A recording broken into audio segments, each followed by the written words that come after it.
with Greta Kowalski as our host tonight. So she'll give her presentation. We also have representatives from Texaco Chevron here to answer any questions. Okay? Welcome, everybody. Greta, the floor is yours. Thank you. I'm Greta Kowalski. I work for the New York State Department of Environmental Conservation in the Division of Environmental Remediation, or DER. I am the project manager for the Texaco Research Center site. And with me this evening, I have my Bureau Director, Sarah Sose. We have our Department of Health representative, Kristen Kulo. And out front, I think she's still out there, Dana Farine was checking you in, and she is a public information officer with us. And tonight we will review what we call the proposed statement of basis. So basically, we've reviewed the data for the site, and we're determining what our remedial action plan is going to be for this site. And we're presenting this to you to hear us out and give you the opportunity to offer any comments you might have on it before we move forward. With that, Texaco Research Center is actually, as you could imagine, quite a large area. So we've split that area into several of what we call operable units.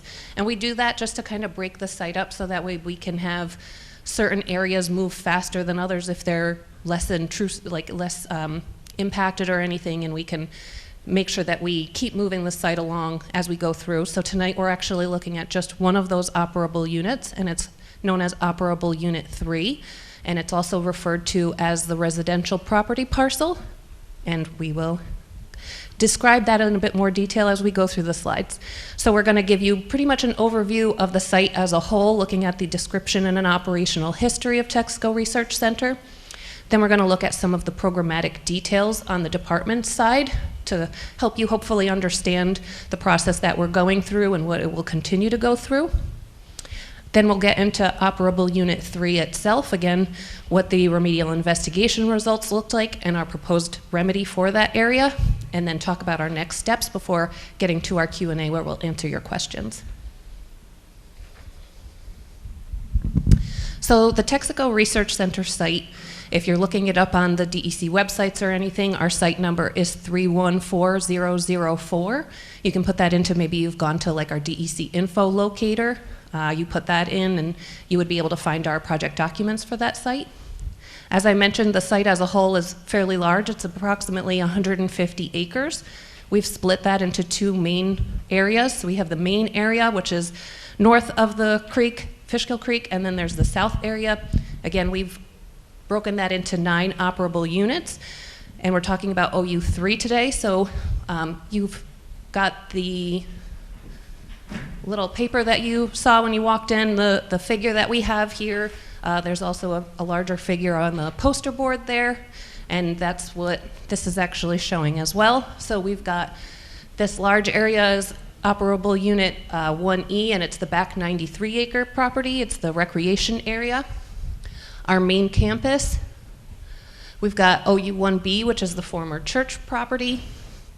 OU3 is the property that we'll be talking about today.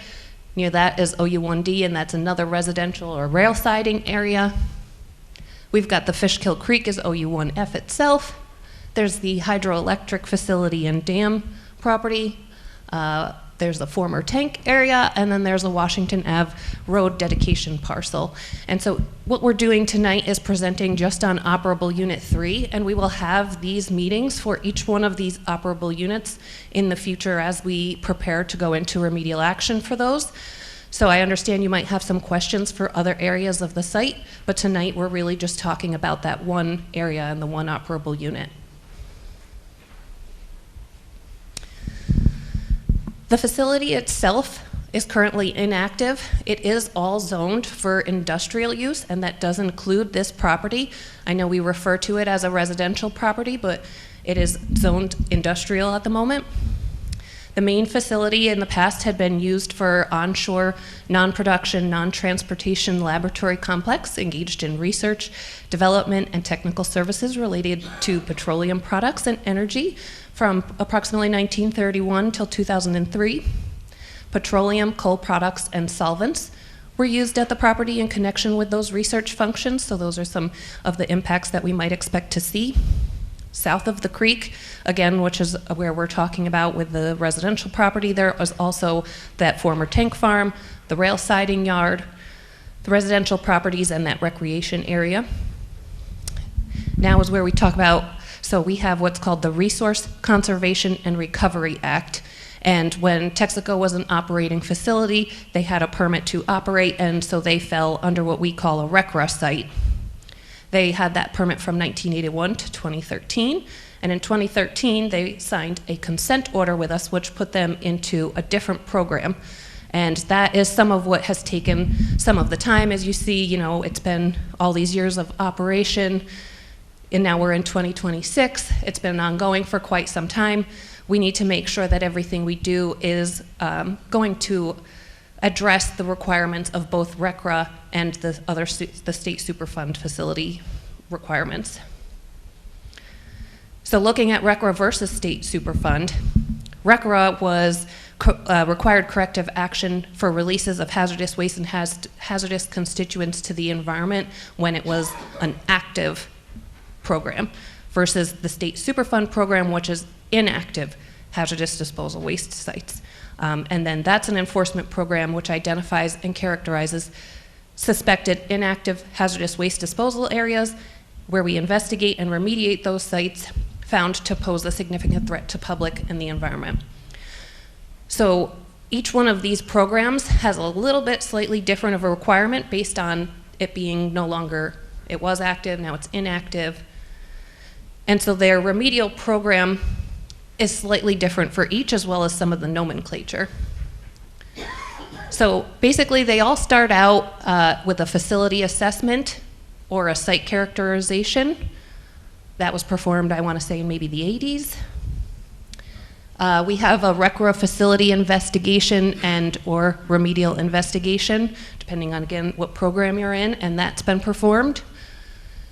Then comes corrective measure studies or a feasibility study, and that's where we are with most of our operable units. Next comes the statement of basis, or a record of decision or a decision document, depending again on what program you're in. So what we've done here is we've called it a proposed statement of basis. Typically in the RCRA program, there's no proposed, it's just a statement of basis. However, in the Superfund program, we require your input and everything, so that's why we're trying to combine both programs and give you the opportunity to offer comments, and then also make sure that our nomenclature and everything that we address with this document is going to satisfy both programs. Interim remedial measures or corrective measures, several of those have already been performed throughout all of the operable units. You can perform those really at any time throughout this whole process, and those are to address needs that are imperative, like maybe there was a drum that we found and we needed to get rid of it, or something was leaking. Those, we are able to attend to those at any point in the process when we find them. And again, we've done quite a few, which I'll talk about in a moment. Next will be our remedial design, followed by corrective measures implementation, or what we call remedial action. Then we get a certificate, a completion certificate report, or a final engineering report that will come after the remedial action takes place. They put all the information together of what they did and they provide that to us. And then there's site management, if there's impacts left, or an effectiveness evaluation, and then the process is complete. It could be delisted, but that's still a bit down the ways. So the process for this site-wide, again, we performed the facility assessment or the site characterization in the 70s and 80s. The remedial investigation was performed in the 1980s through the 2020. Right now, we're looking at the feasibility study, or what our corrective measures are going to be. We started that process in 2021, and we're ongoing for it right now. Then it's followed by, again, the statement of basis or the record of decision. And this one that we're proposing here today is the first of what will be several proposed statement of bases that you'll hear over the time.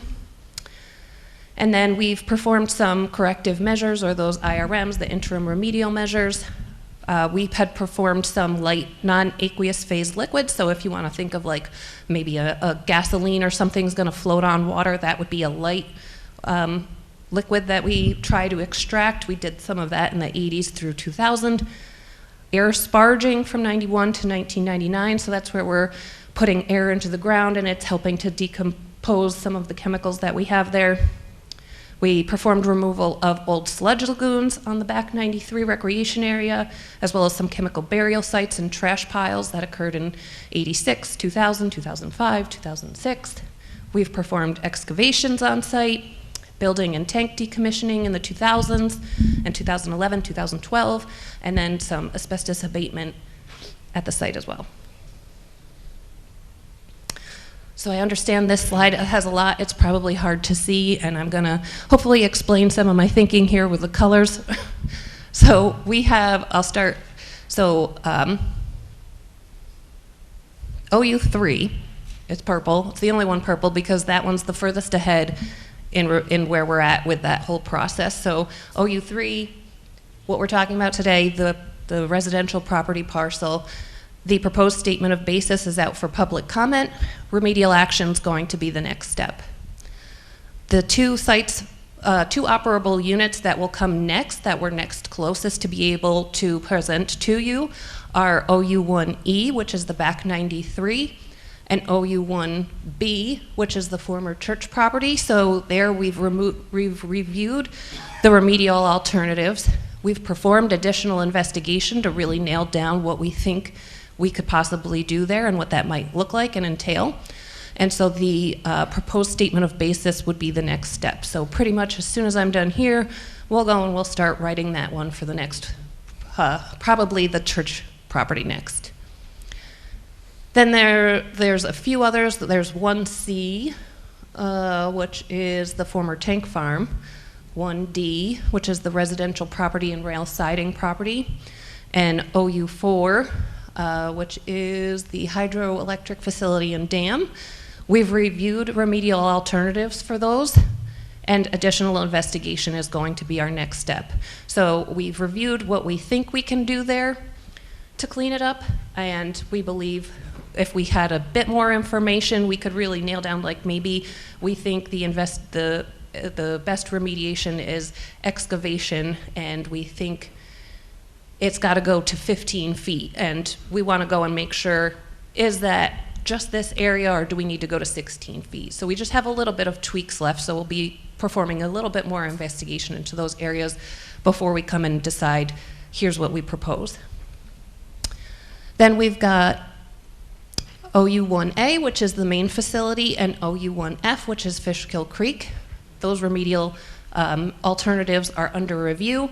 We haven't finished that review yet, so we really haven't decided what an additional investigation might look like, so they're a little bit lagging compared to the other operable units.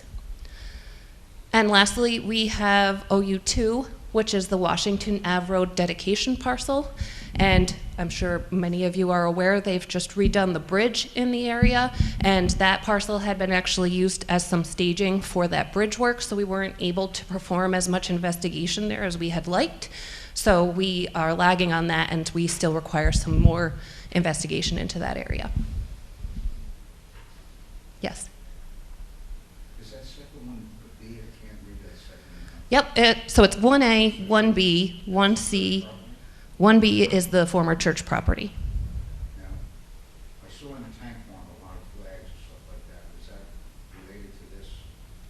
This is about a week or two ago. PDI. So, We recently did a bunch of soil investigation work at OU1C, the former tank farm on Washington Avenue between October and December. Yes, and those flags are related to the results that we found through that visit. yeah, so that's where I was, so the question is OU1C, which is the former tank farm. If you go past the area, there are many flags on the property, and that was from the recent investigation that we did. So like I mentioned, we've looked at those remedial alternatives. Additional investigation was the next step there. So they've collected that data. Now they'll put it into a report and send it to me, and we'll come up with our remedial action plan for that site.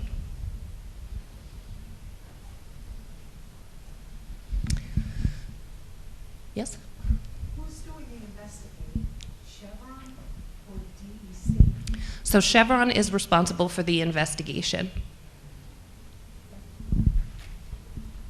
Arcadis is our consultant who's actually performing the investigation on our behalf. Arcadis is performing the investigation on Chevron's behalf. Okay. So tonight we're here to talk about OU3, which again is the residential property parcel. It's presently undeveloped. It's a wooded piece of land. There's been no historical activities there. There's no monitoring wells on site. And the only real evidence of any kind of impacts we saw was there was some evidence of dumping. There was an ash pile on site, and that was really the only thing that looked impacted or anything. Hopefully you can kind of see the underlay here is just wooded to kind of show you that it is just pretty much a fully wooded piece of property.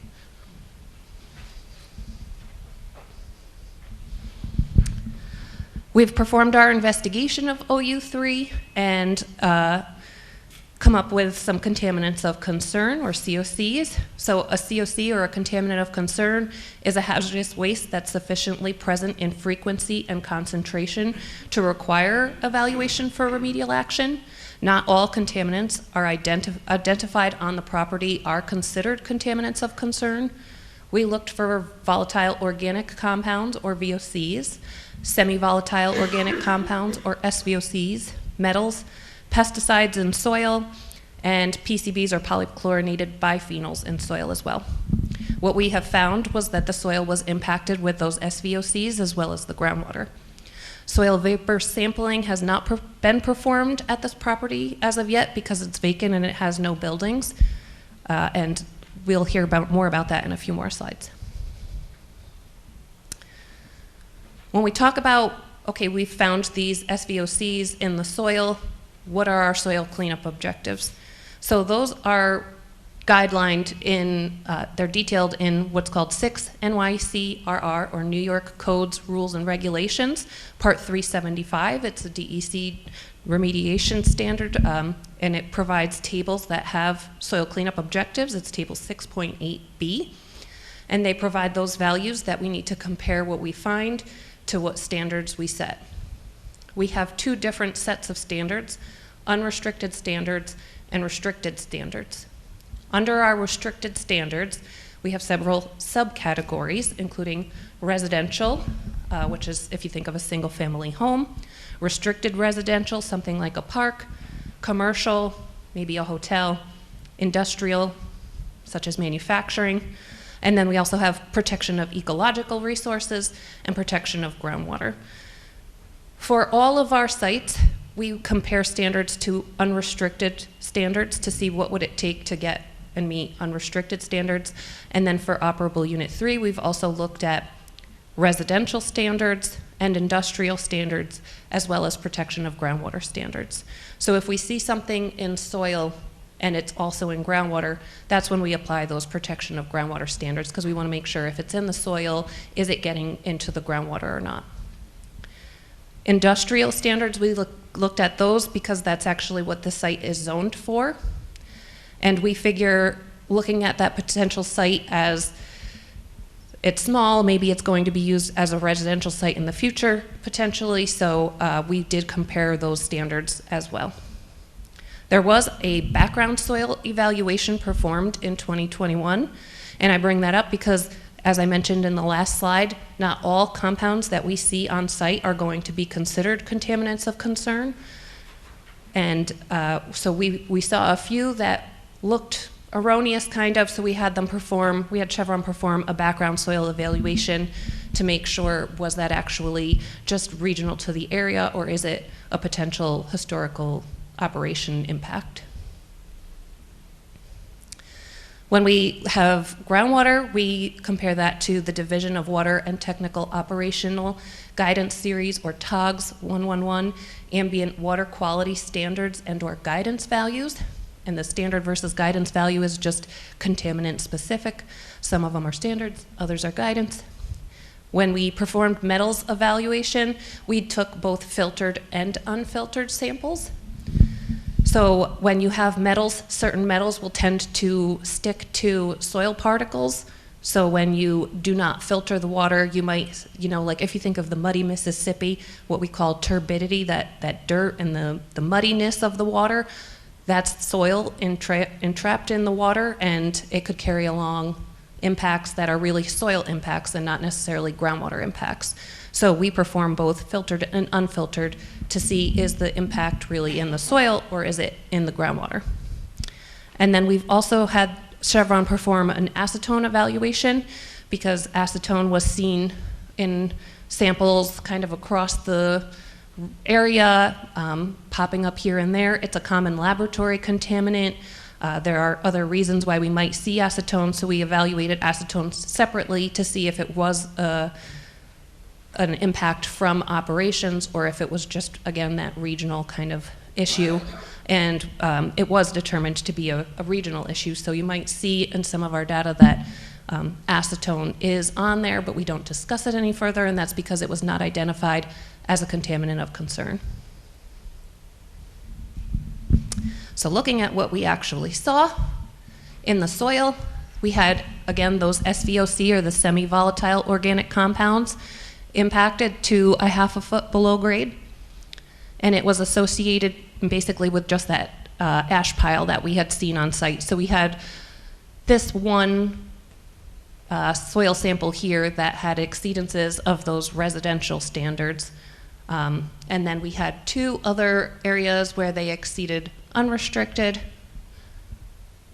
And metals and pesticides were below residential soil cleanup objectives.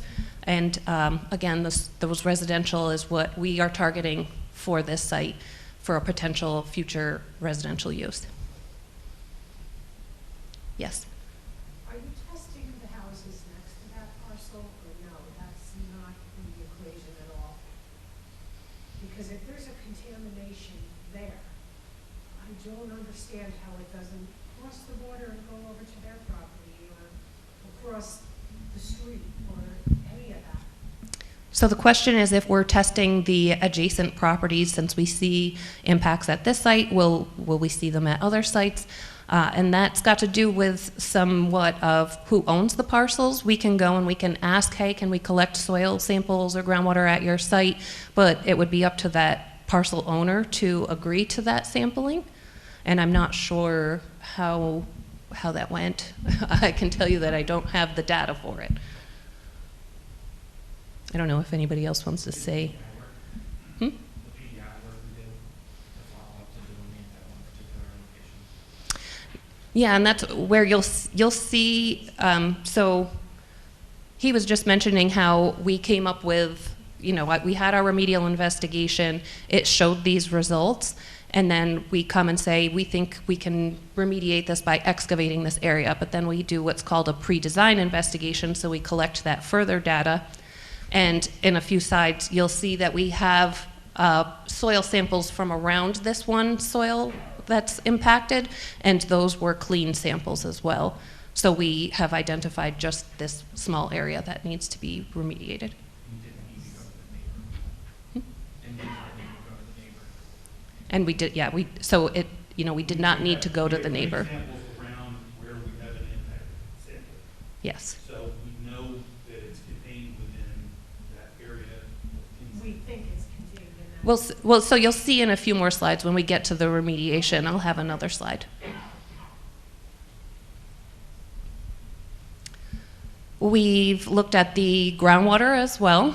There are no permanent monitoring wells on site, but we used temporary monitoring wells to collect those samples. And the unfiltered samples, again, they contained metals, but once we filtered the samples, they did not. So again, it's pointing to an issue with the soil, but not necessarily the groundwater being impacted itself. Those metals are adhered to the soil particles in the groundwater and not dissolved in the groundwater. So now that we've looked at our soil and groundwater data, before we really kind of get into what our remediation might look like, I wanted to hand it over to the Department of Health so they can talk a bit about exposure and their role in our site. Hi, I'm Kristen Kulo, and I'm the project manager for the Department of Health and the Bureau of Environmental Exposure Investigation. So DEC and Department of Health work together on these sites. Our role here is to work with the DEC to identify the nature and extent of the contamination, to evaluate existing and potential future exposure pathways. We look at the data right along with them and make recommendations to address any potential exposure and evaluate the need for additional information. So if we have additional preliminary design investigation, we can chime in on all of that as well. And the overall remedy to make sure that is protective of public health. So when we talk about exposure, in order for exposure to happen, there needs to be some sort of contact, right, with a contaminant. You either need to breathe it, inhale it, direct contact, or ingestion. They have to occur for there to be the potential for a health concern, right? You have to be exposed. You have to come in contact with something for a potential health problem. So exposure does, and it also doesn't mean that even if you are exposed that it's going to be a health problem, right? It just means there's the potential. So when we look at OU3 here, we know that we had in the first half foot on the property some impacts of SVOCs, like Greta said. And so what we'll see coming here is that the proposal is to go ahead and actually get rid of those impacts that were identified, excavate them and properly dispose them off-site so that we don't have that direct contact potential exposure pathway.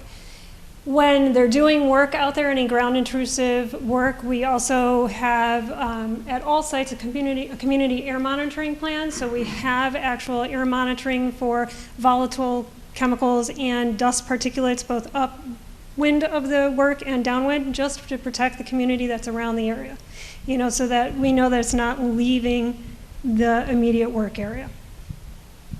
Ingestion of groundwater, people are not drinking the site-related contamination here, and we didn't really see any groundwater impacts here anyway, but in this general area,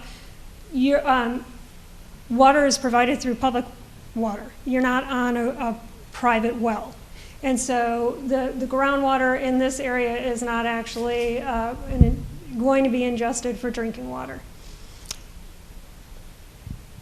The thing that we have not done out here yet is soil vapor intrusion. And if you think about soil vapor intrusion is basically like radon coming into your, yes. Can I hold the microphone a little closer? Sure.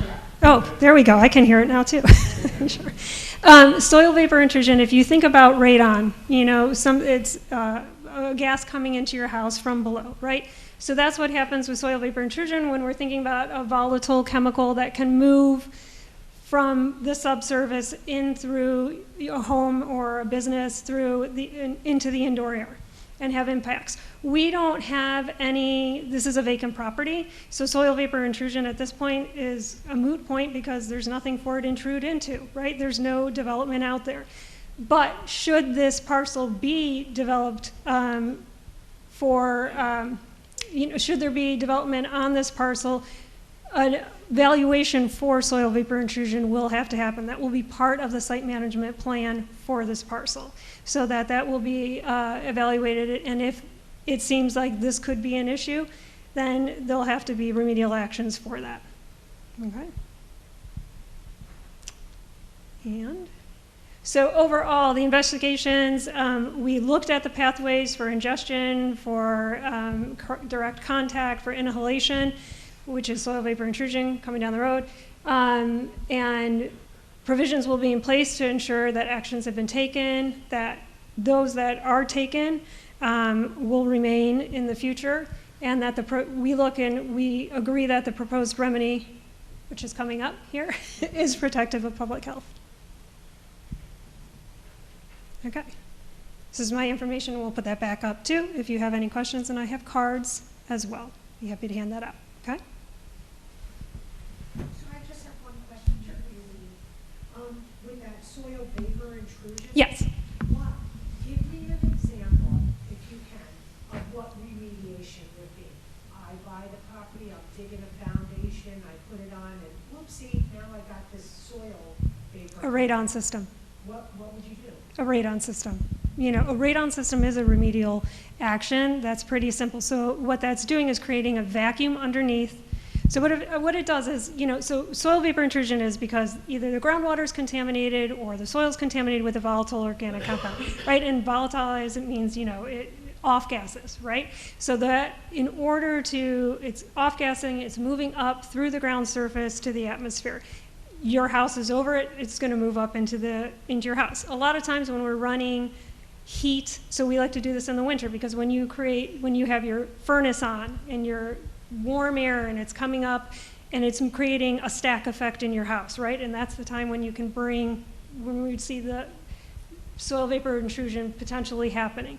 It's why we typically sample for it in the heating season.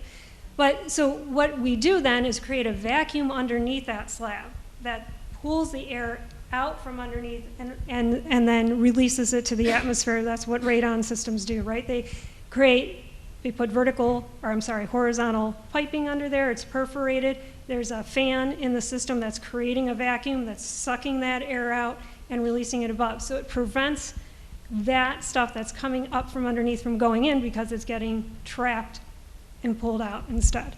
So many times if we have a soil vapor intrusion issue, so if we're let's say down in New York City, right, and you were next to a dry cleaner, and they released fluids, and you live there and it's an apartment building, and you know, what do? We put in what's called a sub-slab depressurization system, because that's what it's doing. It's depressurizing underneath the slab and pulling that before it can even enter, and then that remediates. We actually can stop those impacts from getting into the indoor air. Yeah. Have the houses around the area of the site in general been checked for this soil vapor intrusion? Yeah. In general? The question was whether or not soil vapor intrusion has been tested for in other neighboring facilities, and it has been. There are houses along Washington and Belvedere that have had those performed, and we haven't found any facilities that require, and in the mill building. Right. Question about the groundwater. So filtered, it was coming out clean. Unfiltered, there was some concern. Is that correct? Yes. Yes. So if this property is developed, somebody puts up a house, does a garden, could that be a possible problem getting into whatever they're growing there? So let me get into the remedial action. Right. So now because they're on public water anyway, they're not using that groundwater. They're on public water, so they wouldn't be using the groundwater. The water that's coming to that home is being piped in from somewhere else. Yeah. It's not being The pulled from soil underneath. impacts are going to be remediated. Okay. So we're talking about soil impacts because we're eliminating groundwater by filtering it, Okay. right? So we know it's a soil impact and we're going to be remediating the soil impact. Yes. I'll apologize to Kristen. Maybe I could have put her slides later in the presentation after I talked about the proposed remedy here. So when it comes to, we've looked at the impacts that we've seen on this site, and we've looked at a few remedial alternatives and discussed the feasibility of those alternatives. One alternative that we look at for every site we have is a no action, which means we do nothing there. And actually, based on the zoning for the OU3 at the moment, there's actually no action is required because the zoning is for industrial use and our soil and our groundwater meet industrial use standards. Like we said, we actually could foresee a future where this is used for residential purposes, so we're holding it to higher standards, so we said that's not an option. We looked at removal and offsite disposal of soil, so excavation to meet residential standards, and we also looked at it of what would it require to meet unrestricted soil cleanup objectives. And then we talked about putting institutional controls on the site, which would be like an environmental easement and a site management plan. And then we talked about some engineering controls, including a soil cover system, which basically is just a few feet of soil cover over any impacts that may have remained. When so an environmental easement's like a deed restriction or an easement on a lien on a property, kind of, if you will, but it just says the facility can be used for these purposes. It shouldn't be used for X, Y, or Z. You shouldn't use the groundwater. It details what can or cannot be done at that facility. So we took those options and we compare them to a few criteria that we have, including, is that option going to be protective of human health and the environment, and will it meet our standards, criteria, and guidance values? Those two must be satisfied, and if they're not, then we reject that remedy. We also look at the long-term effectiveness and performance of the remedy, whether it will reduce the toxicity or mobility or volume of the impacts. We look at the short-term impacts of that remedy and the effectiveness of it, implementability. Is it feasible, cost-effective? What's the land use potentially going to be on site? And then the community acceptance of it as well. We have a last one that we've added in the last couple of years, is the remedy green and sustainable? When you pass those few options through these criteria, we've determined that for operable unit 3, the proposed remedy is going to be excavation to meet residential soil cleanup objectives, with backfill meeting the requirements of Part 375. It's approximately 2 cubic yards that are required to be remediated and excavated, taken off site in order to meet those residential standards. So you can see here, as we mentioned before, we had that one big circle for the one sample here. And we went out in a pre-design investigation and we said, okay, we know this area is impacted. How much of it is impacted? What are the extents of it going to be? So we performed a few more soil borings around it, and we really they were all unimpacted. So the area between all of those are going to be removed.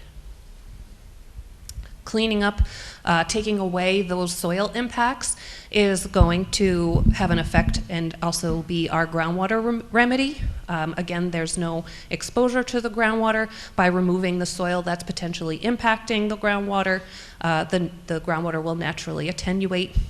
And then there's going to be an environmental easement placed on this facility as an institutional control, and we're going to have a site management plan. So those two things are just going to warn anybody who might possibly purchase the the parcel in the future. The easement will tell them you can't use it for a vegetable garden where you have a well on site and spray it with that water. And we'll say the site management plan says, though, if that's what you want to do, here's how we can get that done. Remove more of the soil, check the groundwater. If you wanted to put up a building, you're going to have to perform that the soil vapor intrusion evaluation. So that site management plan is going to detail all of the actions that are to be performed in the future on this site. Just out of curiosity, based on the metals that were found or the contaminants that were found, do you know what was burned? What the ash pile is? We couldn't particularly say. So we saw semi-volatile organic compounds, and those are very typical of remnants of burning things, all sorts of different things. It's just what you get when you burn grilled meat even.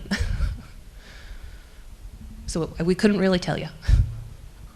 Would you say it could have been neighbors burning there, or that it was from the research facility?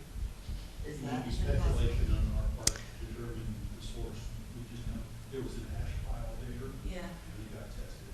Yeah. We did not investigate the source of it. So the source would be speculative. This Yeah, property was yeah. never part of the Texaco Research Center operation. So it was neighbors. I'm just curious, it's just fun. You can speculate. Yes. So the next steps here, so we just issued our proposed statement of basis. We will take your comments through the end of the month. We'll review those comments and make any necessary response to those comments or revisions to the proposed statement of basis based on any of those. And we'll issue a final statement of basis, which will just say, here is what we say we're going to do to remediate this parcel. This is what we're going to do. Chevron will then submit design documents for department approval. So they'll say, we're going to go out with this kind of excavator and we're going to take out this area of material. This is how big of deep the excavation is going to go, and really just kind of detail how they're going to get that done. Followed up by Plus confirmation sampling. plus confirmation sampling to ensure that they've removed all of the impacts that we had seen previously. And then they'll write us a report, a completion report, after they perform the corrective measures. And with that, I'll take any further questions that you might have. Yes? Can a homeowner contact DEC if they have concerns about a part of their property? Certainly. Okay. Oh, sorry. The question was if the public can ask DEC questions if they have questions about their property, and we are always available for correspondence. My contact information's on there if you need it. Yes? If, assuming things go forward, this is cleared for residential use, there, you mentioned the environmental easement, but the purchase, what if this is a rental property, becomes a rental property, would there be any requirements that whoever inhabiting it be advised that this at one point was a site of concern?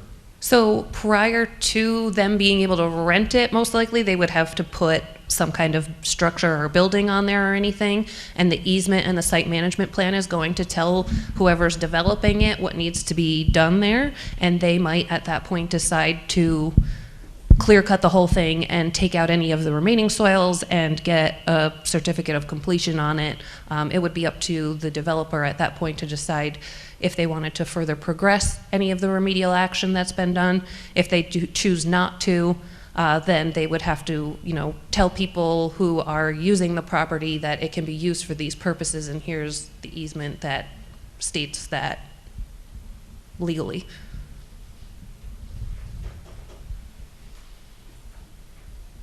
Yes. I just have one question. There was a report that was printed, and it said that there were 4 areas that were identified, this is on the whole parcel, as trash piles A through D. Later on, there was interim corrective actions were taken, and they had to excavate and remove a hot spot from trash pile D. But earlier in the report, they said that those trash piles only had wood, grass, organic type stuff. When you say a hot spot, what are we talking about? What was hot there? Are we talking chemicals? Are we talking it combusted and started on fire? What exactly is a hot spot? So the question is about trash piles A through D and what a hot spot is, and the excavation, the remedial action that was performed for those trash piles. So those trash piles actually were present on the back 93-acre property, which is a different operable unit. They had a bunch of chemical drums back there. They had some dumping piles. They had like a chemical lagoon was back there. There were several remedial actions that took place on that property 20 years ago, I want to say it was, to remove that. So that had been a known dumping ground. So a hot spot would be, Excuse me, I understand what you're saying. Mhm. What I'm trying to show is that they originally had said that there wasn't a hot spot there. It wasn't going to be a concern because there was wood, grass, whatever. Then later on, a decade later or however many years later, all of a sudden it's a hot spot. I guess we all know that that property has challenges. What's the best way to take care of it? Not to sell it so that somebody can maybe put up a house, but what's the best way to protect everybody? Because soil contamination, and I get what the other woman was saying about a garden, that was actually one of my questions. When you plant a garden, even if you water it with your hose, the chemicals in the soil are going to eventually permeate into whatever vegetable or tree or whatever you're eating. So, and that's where when we talked about the soil cleanup objectives that we look at, and we saw the unrestricted compared to restricted, and one of our restricted cleanup criteria is protection of ecological resources. And that's where those come into play. You know, we identify certain species of plants and other animals and stuff that are going to be impacted, and we look at each site and we say what level of impacts are there. Will plant or fish or any wildlife coming through be impacted by the levels of contaminants we see? And those were not applicable, like they were not exceeded at this site. Unfortunately, history tends to repeat itself. And Fishkill is not the only community with problems, as we know. But I would hazard and implore people to take a look at, over the last decade, we've had the Camp Lejeune thing pop up. We had Flint, Michigan with their water situation. We had Hinckley, California. I mean, there's a lot of different communities that have had, it wasn't just, oh, this, and this is an ongoing thing. It's been 20-something years. I've lived right down the road from it for my whole life. I've never moved. I've lived on Old Glen Road for, let's say, 35 years. But the bottom line is, I've lived there forever. I've seen what's happened, and it's very sad to me. I don't blame Texaco, I don't blame anybody, because back then they didn't know. The point is, now we know, and we have to take corrective action, because some poor, unsuspecting soul is going to buy it, and they're going to do something, and then maybe their child will have a problem, or they'll end up having a problem that later then gets linked back to something that was in the soil or in the air or whatever. I don't know. I don't know enough about it. I'm researching and I'm doing all my research to try to figure it out, because, I mean, people can say what they want. They can make things look great. So that's where we had Kristen present on exposure scenarios, and you know, this I understand you're kind of more so talking about back 93 and not necessarily this operable unit, but that's where I had mentioned some of those. Yeah, elsewhere on the site. Yes, elsewhere.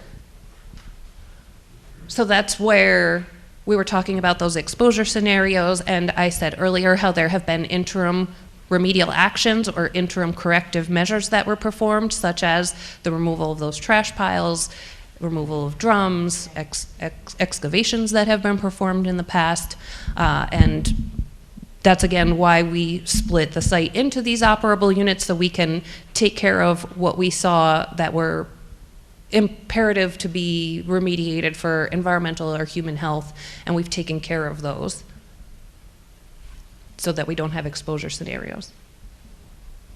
And as we go through remediation and the process of all these sites, I'll have another presentation on each one of those operable units in the future. So maybe not the next one, because the next one's likely to be the church parcel, but potentially the one after that would be back 93, where we can really dig into what was there, what do we still have there, what do we see, how is the remediation going to develop from there. And I really honestly appreciate everything. My main question would be, why can't we make it less unsightly? Why have they not gotten rid of the concrete pieces? And granted, they put up a couple of trees, but why can't we get the concrete out of there? Is it because there's something under the concrete? We can't move it, we're afraid? Why can't we make it more aesthetically pleasing? I mean, right now, you drive down Old Road, and if you haven't been down there, you should take a drive. There's a fence. It looks like a contaminated property, even if you were from out of state and you drove down the road. You'd go, huh, what's going on here? Can't we get rid of, instead of taking care of little things that aren't unsightly at the moment, is there a way to make it less unsightly? Or is that not a possibility? Because they took down part of it. So that's, I was gonna say, so that's not, yeah, part of our remediation. I don't know if Chevron wanted to address the unsightliness of the site as it stands. I mean, I'd be happy to have a conversation with you about the unsightliness, but it has to do with who we're marketing the property to and what the ultimate use will be of whoever buys the property and what they want to do with it. And the unsightliness will have to be addressed by whoever develops the property. And I will say too, so to perform some, like if we were to take out concrete slabs and stuff, that would have to be likely performed as an interim remedial measure, because if you're digging up around it and then maybe you start exposing impacted soils and stuff, so it's like at the moment, part of keeping that exposure at bay is leaving the site as it is. And I respect that, but this is not something that's going to, by the time, you yourself said it when we first started, by the time we get to the main hub, the main manufacturing area, that's going to be years. I mean, it's going to be years. It's going to be unsightly for years. And I know people have been there looking. I see what goes on, because I live right there. I work from home. I have a bird's eye view. Can't we do something? I mean, I'm pretty sure it would be even prettier to potential buyers if they weren't looking at half-eaten away buildings that look like they were bombed.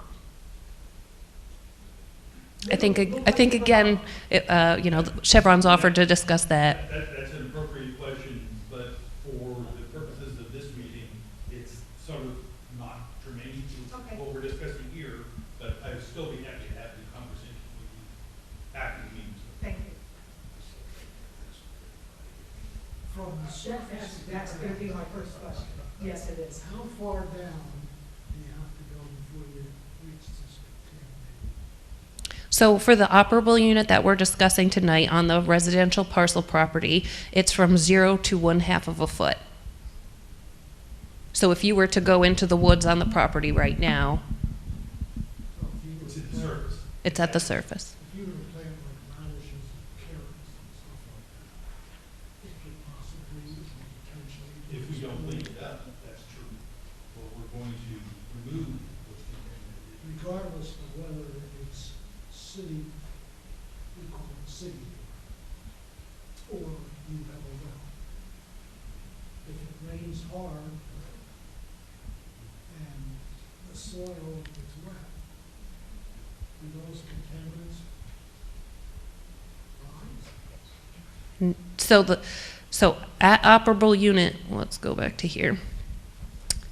So I think to say 2 cubic yards is going to be excavated might seem kind of erroneous.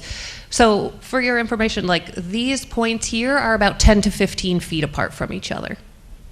So you're looking at maybe 15, 15, 15, 15 at the most. So this, about this area right here is the area that we're talking about. And our plan is to remove those soils from the surface to 1/2 foot below grade. We have samples from below that were clean, so we know that we're keeping them. And again, once we remove those soils, we'll collect additional soils to ensure that we do have it all. Will the rainfall have any effect on? So the rain is not mobilizing these contaminants. So they're mostly metals, and metals adhere pretty well to the soil. So you can see it's a pretty tight spot. It's not like the rain is then bringing them up and they're moving all around in this area. So the rain is percolating through the soil, but it's not dragging those contaminants down. That's why we're seeing that the groundwater is still unimpacted from those. They're adhering and staying tight to that soil. So that's why the excavation of those 6 inches in that is going to take that out.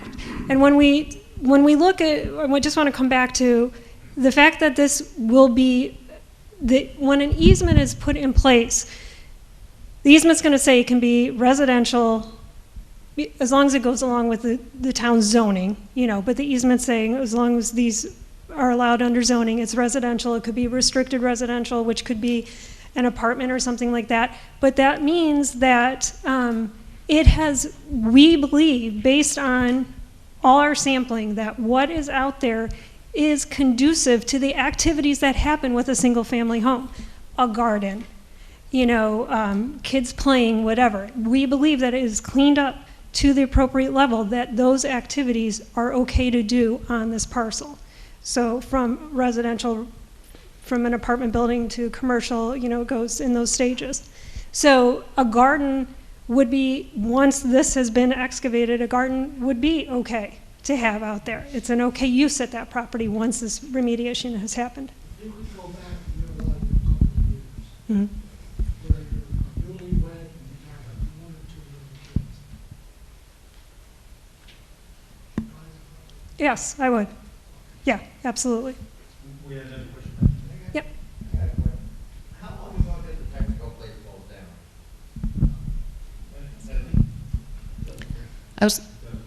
Texaco closed down in 2003. 2003. It's now 2026. Why take you guys so long to clean the place up? And that's where we really got into the remedial process of everything. So we identified that there were impacts there, and that's why we've broken it down into several operable units. If we were trying to determine what to do on 150 acres across the whole thing, and some are like this, and it's to a half a foot, and some it's to 15 feet, to make a determination of how to remedy 150 acres is quite an undertaking when you're talking about how many sampling locations we have to perform, all of that data processing. It takes quite a considerable effort. So we've broken the site down into 9 operable units, so that way we can advance those facilities where it's easier, if you want to put it that way, to get to end game. In the meantime, we've been performing interim remedial measures or interim corrective measures in order to reduce exposure and control the impacts to the environment and human health. And if we, as we do that, that takes time.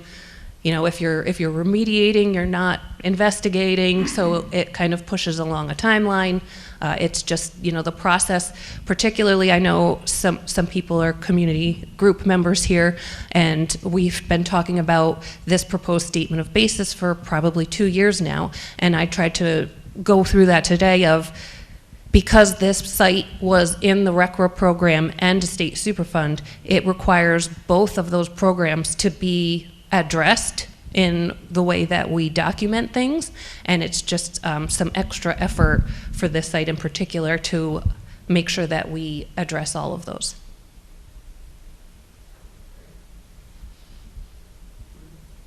When we used to go to the initial meetings, we were talking about the whole site would be developed in one piece.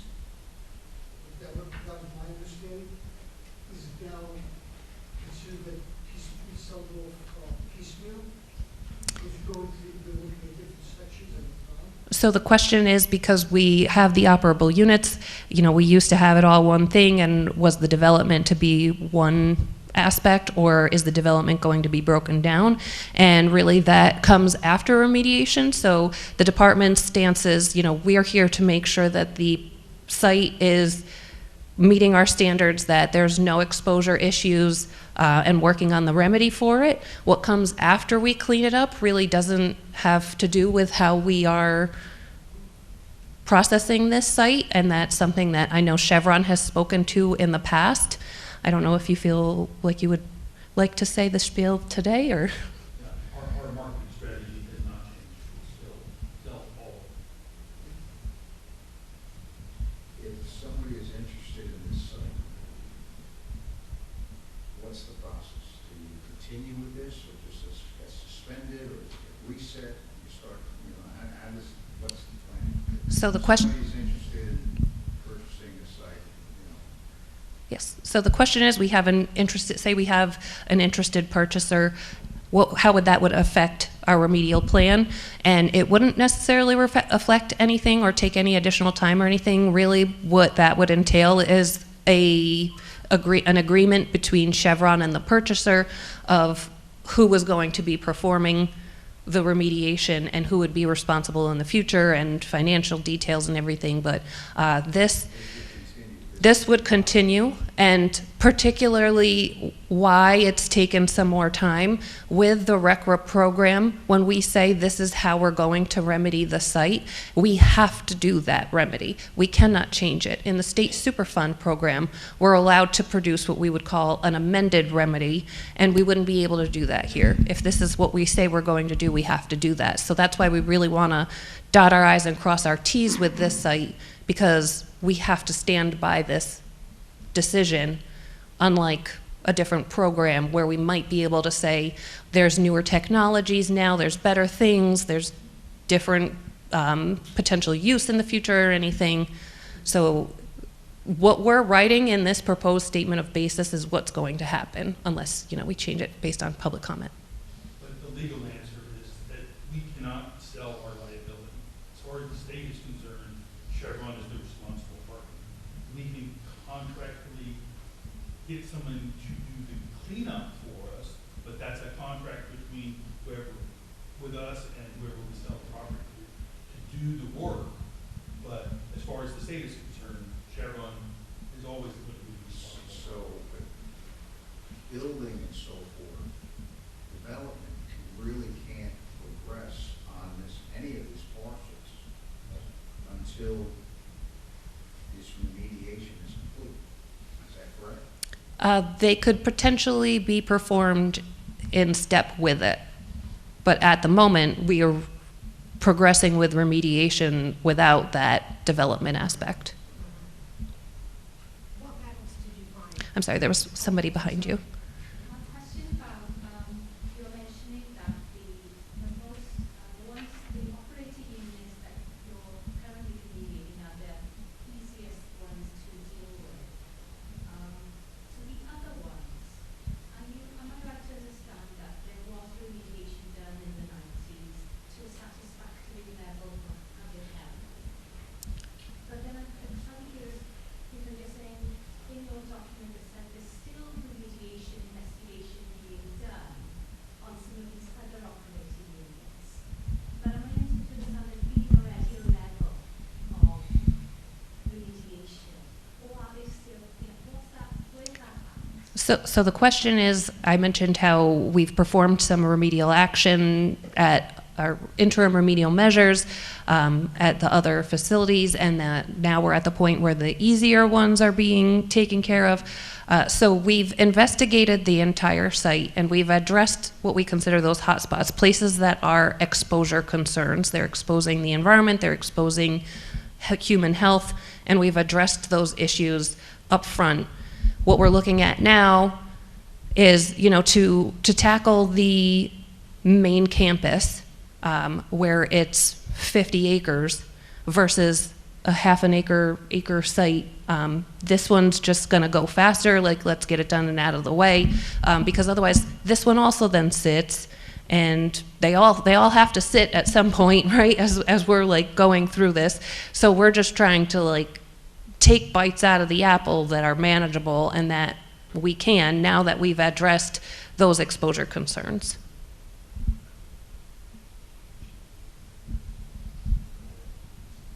For OU3, if that half foot of soil is taken out or after it's taken out, what happens if the confirmatory samples come back greater than the residential SCO? So if we take out the soil and our confirmatory samples show elevated levels above residential soil cleanup objectives, we would go back and we would remove those additional impacts. You have to chase it. You have to chase it, yeah. And I didn't quite answer the rest of your question. You had said how we had performed the remedial investigation. We have more remedial investigation or additional investigations to do. And that's just what we have here of like, it's the same thing. So other operable units have that one area where it's impacted and the rest aren't. And what I was saying by additional investigation is we're going out and performing those additional ones to say, is it right here? Or is it here? And that's what we're doing at the other site still. So that's what I meant by additional investigation. We have an idea of everything that's at site, and we're really just fine-tuning it now.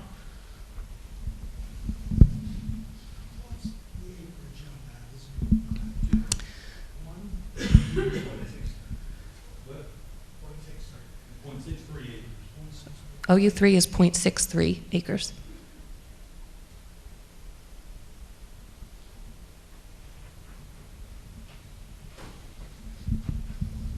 What metals did they find in the soil? Where can one get a listing of that? So on this slide here, you see review of site documents. So if you go to our DEC info locator or you use this website here, you can review the publicly available documents. You don't have to FOIL request those. They're available there, and you would be able to review those documents. Can I just have one further question? Yes. And I promise I don't think I have any more. Arcadis is doing the investigation reporting. Does New York State DEC go out and do a audit and just say, okay, we're gonna pull sample from here, here, here, here? Instead of doing 100 flags, do they go out and pull 6 flags and say, I wanna see that these same 6 flags are reading what Ed said it was, or whatever, is his name Ed Myers? That what he's saying is in fact accurate? Or are we going completely all in that no mistakes have been made? So the question is the oversight of the DEC and their role in selecting boring locations and collecting data on our own to verify what is being collected by a third party. And the answer is it depends on the site. So there are sites where we collect split samples and there are sites where we do not. For sites like this site, they are presenting us with a work plan. We are reviewing it. We are saying, I don't think we should put borings here. I want a boring over here. I want it to go deeper. I want it to have this analysis. We can tell them exactly what we want them to do when they're out there. I can go and I can oversee them performing the whole thing. I'm not sure if we've ever collected, I know for some of the groundwater samples, we've collected samples alongside Arcadis. I'm not sure how many soil or anything, but and then we review their data. We tell them, yes, this is an approvable work plan. Yes, this is an approvable report. We want more information here. We have that ability to tell them and direct the investigation. You also have the ability to do it if you want to. We do have the ability to perform it if we want to, if we don't think that they're doing it right.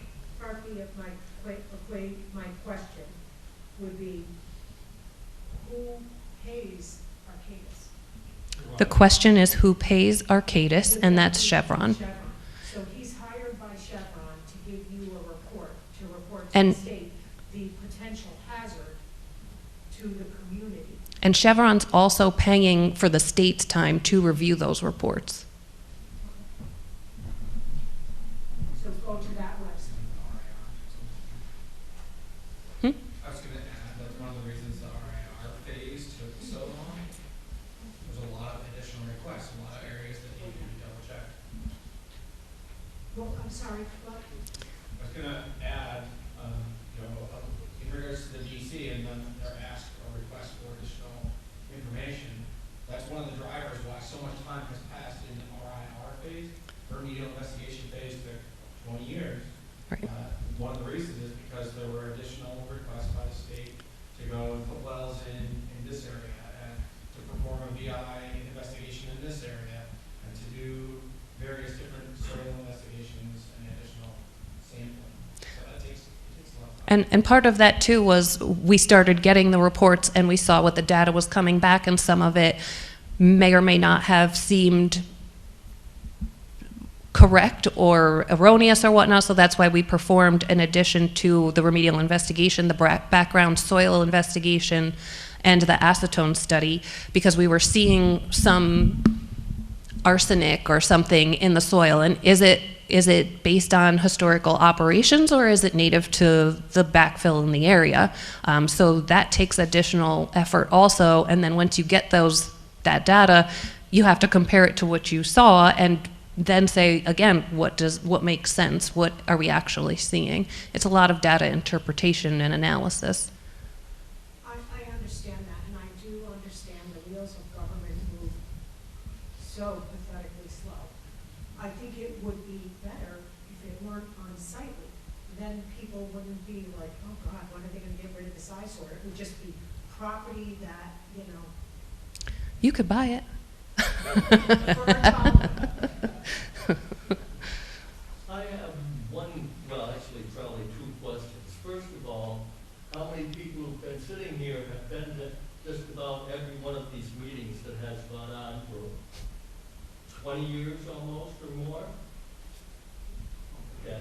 Every meeting? Not every meeting, but as I'm many as saying I can. every meeting since the beginning. Well, I have Okay. commitments that sometimes I can't be Yeah, at every meeting, okay, but. yeah, I understand that. I'm saying there's only a few people who've been here since the beginning. And how many people here besides myself have been following Texaco and then Chevron, what they've been doing here on the creek? I personally belong to the Beacon Sloop Club, and we brought a lawsuit against Texaco back in the early 80s because they were pumping polluted water into the creek. I remember that. I do, I remember that whole thing. And no, I think they've been doing a tremendous job with the cleanup and everything. I But don't you've think got to they're think criticizing back to what it was before it was Texaco. It was a fabric mill, I believe. And back then, there was no oversight of any of the chemicals they were using in their dyes or anything. And possibly some of that contamination is back from 100 years ago. No doubt. And I think too, you know, the purpose of tonight's meeting was to look at the operable unit 3 and the residential property parcel.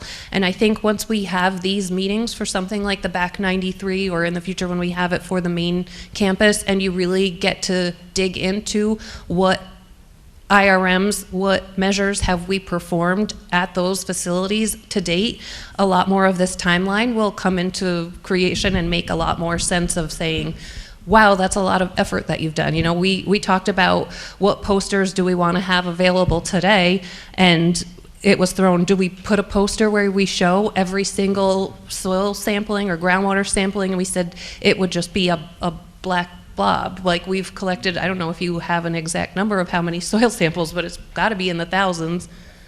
And I think once we address those other areas of the site, some of the timeline will make a little bit more sense.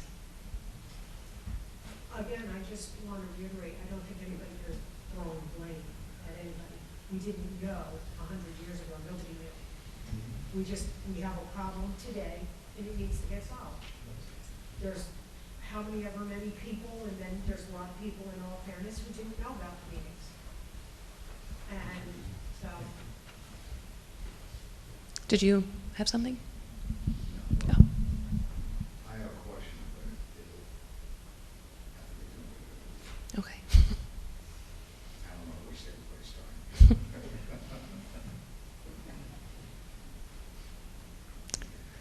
Well, I guess with that then, it seems like there are a few people who can stick around and answer individual questions, but otherwise I thank you for the time this evening, and again, you can offer comments through the end of the month. thank you very much. And we send our comments to you. Yes.